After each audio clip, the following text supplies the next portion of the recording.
The 18th Amendment prohibited the manufacture, the sale, and transportation of intoxication liquors for beverage purposes across the United States, which began the Prohibition era.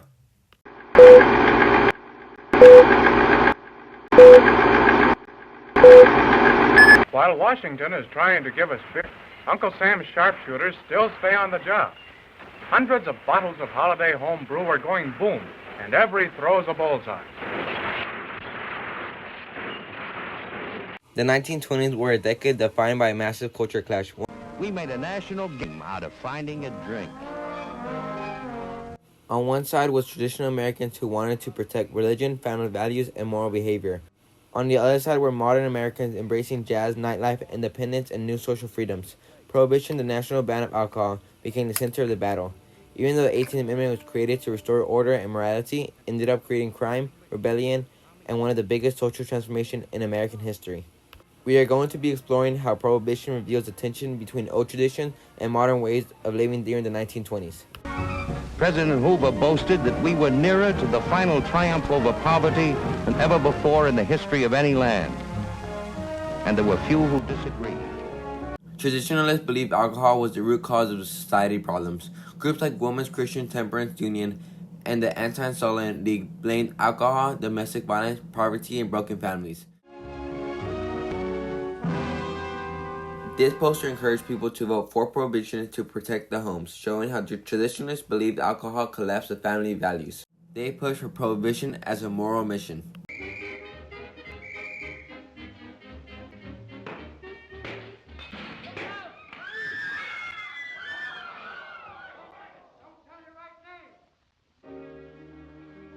In this political cartoon, the spirit of prohibition is drawn like a strict angel enforcing laws, representing religion, moral control. This shows how traditionalists use religion and law to force their values onto the rest of society. Traditionalists truly believe banning alcohol would fix communities and return the country to its old-fashioned values.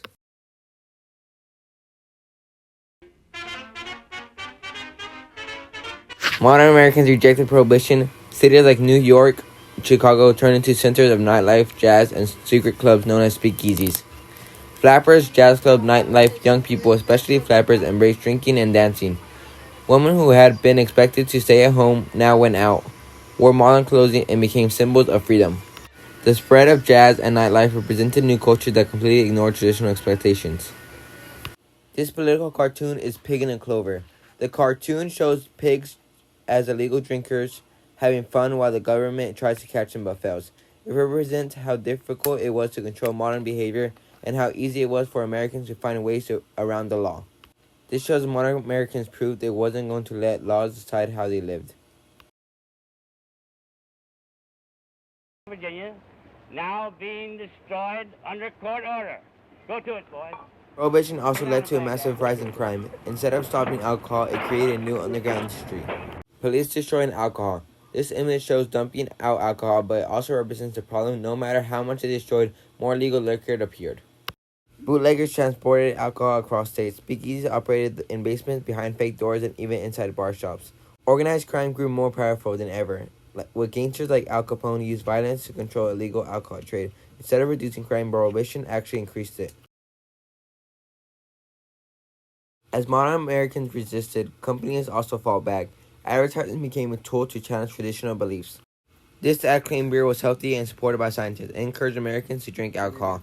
But using experts, manufacturers used modern scientists and mass media to push against traditional moral agreement. This shows that modern Americans didn't just appear in the nightlife. It also influenced marketing, science, and the way Americans thought about everyday life. By the late 1920s, it was clear prohibition had failed. Traditionalists wanted control over the morality. But modern Americans wanted freedom, excitement, and independence, and they won. Speakeasies were everywhere. Enforcement was nearly impossible, and Americans no longer trusted the government's authority. In 1933, the 21st Amendment officially ended prohibition.